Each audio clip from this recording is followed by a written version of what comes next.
Welcome back to Juggernauts and Jabronis. Last week I called it Juggernaut versus Jabronis, but they're not really going up against each other. This is just the Jags Week in Review. So I am Jefferson Alonzo Green, the J to the H to the G, and I am your new correspondent for Heel Turn Wrestling. And this week, the Jag is going to cover four things. That is Juggernaut of the Week, Jabroni of the Week, Promo of the Week, and Spot of the Week. So let's jump right into this week's recap. Number one, the Juggernaut of the Week is Mr. Dan Maff. Maff? Maff. I think it's Maff. M-A-F-F. And if not, Maff sounds cooler like Grand Moff Tarkin or Moff Gideon if you're watching The Mandalorian. Anyway, Dan Maff is a big, strong, intimidating looking mofo. The Jag had never seen him wrestle before. However, I did watch GCW's Jimmy All the Way this past week. I believe it was on the 26th. And I got to see Dan Maff versus Jimmy Lloyd himself in a tough, brutal, highly entertaining match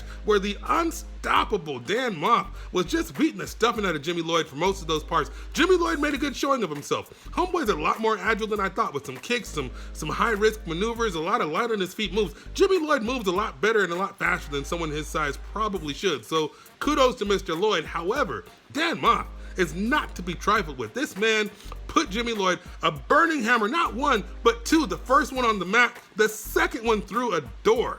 Dan Maff is my Juggernaut of the Week. I believe he signed with Ring of Honor, I think it is. So he is not going to be on the Indies anymore, at least not for a while. He will be working with Ring of Honor, doing some big things there. I'm excited for him and this new horizon for Mr. Dan Maff. But checking him out at GCW's Jimmy All the Way, he looked fantastic, and he is the Jags Juggernaut of the Week.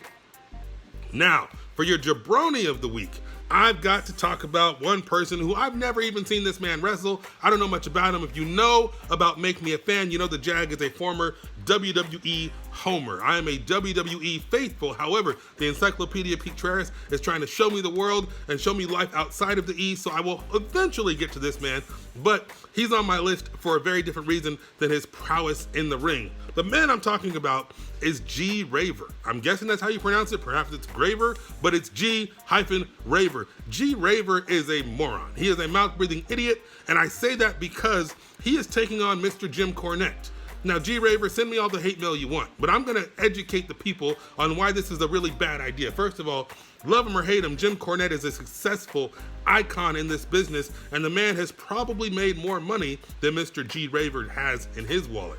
I'm also willing to bet that Jim Cornette has better attorneys and better lawyers on retainer or on staff or at his disposal than Mr. G-raver. So when Cornette went to G-raver and said, stop producing a t-shirt with my face on it because they've got some history, Cornette said some things about G-raver. G-raver made a shirt that said F Cornette, or F Jim Cornette. And of course, Jim Cornette, knowing this guy is out there selling merch with his face on it, got his lawyers on the job and told the lawyers, cease and desist. This man did not. He continued to sell t-shirts, and now Jim Cornette is suing him. He's suing him for whatever money Mr. G-raver has. However, as if that's not bad enough, Mr. G-raver decides he's not going to stop selling t-shirts. In fact, he makes a new Jim Cornette t-shirt, and he is now selling that one. So, Kingston jaw and face.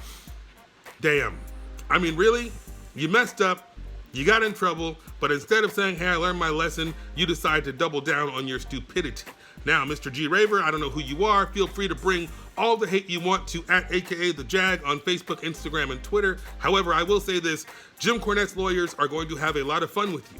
And I say that because, well, I don't know if they have any money or what they can take from you, but they're probably going to take a lot, because not only did you change, or you take this man's likeness and make money off of his likeness, now you've decided to knowingly do it again. You, sir, are the Jabroni of the Week. And I can't wait. Well, I'm not wishing anything bad on you, but it'll be interesting to see how this all shakes out, because Jim Cornette is probably going to win this one. Yeah, he's definitely going to win this one. That brings us to our promo of the week. The Jags promo of the week has to go to the Young Bucks, Kenny Omega, and Michael Nakazawa. They have their show Wrestlers on the Road, ordering room service. I had to read that because I got Nakazawa's name wrong the last time. But Michael Nakazawa, Kenny Omega, the Young Bucks, Wrestlers on the Road, ordering room service. They had a fantastic show. Now, this wasn't a traditional promo. In fact, it was more of an interview between the Young Bucks and Kenny Omega talking about their final days at New Japan. In this interview, they talked about how New Japan reacted when they were leaving to do AEW. They talked about some of the different things that happened with Bullet Club, and it was a really eye-opening, fantastic, and entertaining watch.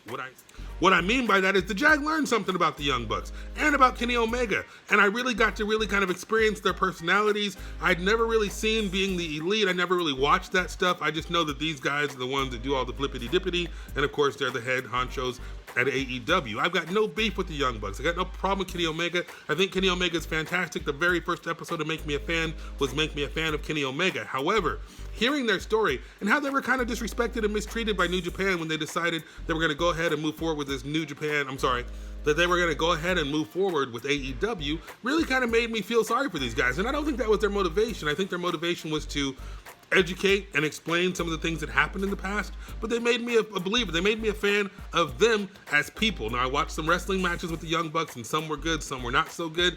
I watch AEW almost every week, and some of the stuff I see is not really my cup of tea, but these people as individuals are pretty awesome. I would have a beer with these guys, or I don't know, a Coke and a smile, a handshake and a hug, whatever. The Jag likes them as people. I think it was a pretty cool interview.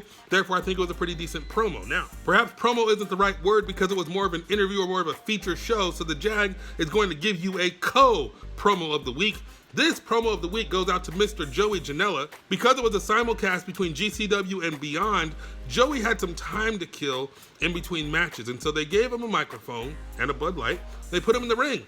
And he just talked trash for 3 or 4, maybe 5 minutes. He actually had a couple really funny bits where he called out a guy in the audience for wearing a Bootio sweatshirt and a couple other things that I think was pretty entertaining. Now, if you've ever, like the Jag has, had to stall or cover time in front of a live audience, it's not an easy task. Now, it's kind of easy for me because I'm the Jag. It was pretty easy for Joey Janela as well, but he was killing it. He did pretty well. He was entertaining, he was engaging, and finally we got to see the Dickinson versus RSP match. So that was pretty cool. But in the process of killing that time, Joey Janela did a hell of a promo. He talked a little bit of trash. He made people laugh. He gave us some insight. It was pretty cool. And now for the Jags spot of the week. This one is also from GCW, Jimmy All the Way. This was Matthew Justice versus Alley Cat in this, first one to die loses match. I don't know what to call it. But anyway, they had a pretty back and forth hardcore match with doors and all kinds of craziness. But the spot of the week was when Matthew Justice dragged her butt all the way up the stairs to the balcony, at which point he hit a Death Valley driver off the balcony onto the floor. Now, it wasn't really the floor. There were some people down there to help catch her and soften the blow because we don't really want Alley Cat to die. However, this was the Jags' first time seeing Alley Cat in the ring. Saw Matthew Justice at GCW in LA. He was fantastic there. He was fantastic again in this one, and he has the Jag spot of the week for this Death Valley driver off the balcony onto the floor below the floor. But it was entertaining. It was fantastic. So the Jag thinks that was probably one of the best spots of the week. That is my best spot of the week because I thought it was pretty entertaining. And before I ever watched Jimmy All the Way, I saw this spot being recapped and re-shown all over social media. So that's going to do it for this week in review. That's going to do it for Juggernauts and Jabronis. This is the Jags Week in Review for Heel Turn Wrestling. You'll also see this cross-posted over at Make Me a Fan. Be sure to follow Heel Turn Wrestling right here on YouTube, on Facebook, on Instagram, and be sure to follow Make Me a Fan on Facebook, Instagram, and YouTube at Make Me a Fan 316. You can always follow the Jag personally at AKA the Jag on every social media platform, and I will see you next week. Don't be a jabroni. See you next week.